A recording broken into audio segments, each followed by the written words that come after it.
হঠাৎ ছেলেটির ফোনে রিংটোন বেজে উঠল। মোবাইল হাতে নিতেই দেখে অপরিচিত নাম্বার। ছেলেটি ফোন রিসিভ করে বলল, হ্যালো, কে বলছেন? এবার ওপাশ থেকে মেয়ে কণ্ঠে বলে উঠল, 30 মিনিট ধরে তোমার জন্য অপেক্ষা করছি, আর তুমি কল ধরে বলছো কে? মেয়ে কণ্ঠ শুনে ছেলেটা হকচকিয়ে গেল এবং ভাবতে লাগলো কে হতে পারে। ছেলেটি আবার জিজ্ঞেস করলো, কে আপনি সেটা বলবেন তো?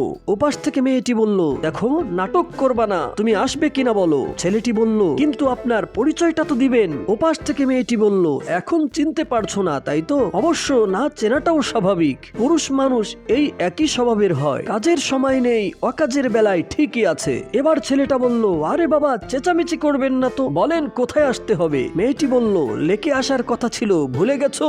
ছেলেটা বলল, দেখুন, আপনার বোধহয় কোথাও ভুল হচ্ছে, নাম্বারটা ভালোভাবে চেক করে দেখুন না। মেয়েটি বলল, না, আমার ভুল হচ্ছে না, আসবে কিনা তাই বলো। ছেলেটি বলল, আচ্ছা আসছি। ছেলেটি বাইক নিয়ে বের হয়ে গেল এবং অর্ধেক পথ চলেও গেল। হঠাৎ করে ফোনটা আবার বেজে উঠল। রিসিভ করতে মেয়েটি বলল, ভাইয়া সরি, রং নাম্বারে কল গিয়েছে। ছেলেটি বলল, কিসের সরি? আপনাকে কতবার বললাম নাম্বারটি চেক করে দেখুন। ছেলেটি ফোন কেটে দিয়ে রাগ কন্ট্রোল করে আবার বাড়ির দিকে ব্যাক করলো। প্রায় বাড়ির কাছাকাছি আসতে আবার কল বেজে উঠল। ছেলেটি ফোন রিসিভ করতেই ওপাশ থেকে মেয়েটি বলল, কই আসলে না তো? ছেলেটি বলল, মাত্র না কল করে বললেন রং নাম্বার, ভুলে আমাকে ডেকেছেন, এখন আবার কল দিয়েছেন কেন? মেয়েটি বলল, আরে একটু আগে তোমাকে কল দিতে গিয়ে অন্য একজনকে কল দিয়ে ফেলেছিলাম। এবার ছেলেটি বলল, আরে বাবা, সেই একজনটাই হলো আমি, আপনি আবারও আমাকে কল দিয়েছেন, কাইন্ডলি নাম্বারটা চেক করুন না। এবার মেয়েটি বলল, ঠিকই আছে, আমি তোমাকেই কল দিয়েছি। ছেলেটি রেগে মেগে বলল, আরে শালা, কোন মেয়ের পাল্লায় পড়লাম রে?